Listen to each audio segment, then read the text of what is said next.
রমরমিয়ে বাজার শাবনাম ইয়াসমিন বুবলি, একের পর এক গুড নিউজ বা ফটোশুটে দেখা মিলছে তার। এবার বিপিএলে উদ্বোধনী পারফরমেন্স করবে বুবলি ও ইমন একসাথে। এই তো গেল এক গুড নিউজ, সঙ্গে আবার দেখা যাচ্ছে আদরের সঙ্গেও একটি ফটো শেয়ার করে নিয়েছে নায়িকা।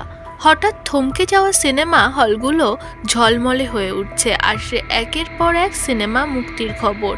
জাহিদ জুয়েল পরিচালিত সিনেমা পিনিকের নতুন রূপে ধরা দেবে আদর আজাদ ও শবনম ইয়াসমিন বুবলি। সম্প্রতি সিনেমাটির পোস্টার প্রকাশিত হয়েছে, সেখানেই নাম ঘোষণা করেছে তারা। তাছাড়াও বুবলি এখন ফটোশুটে বেজায় ব্যস্ত।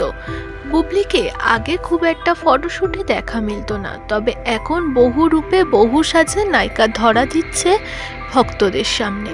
বুবলিকে ফটোশুটে আপনাদের কেমন লাগে তা অবশ্যই কমেন্ট সেকশনে আপনাদের মূল্যবান মতামতটি জানাতে ভুলবেন না।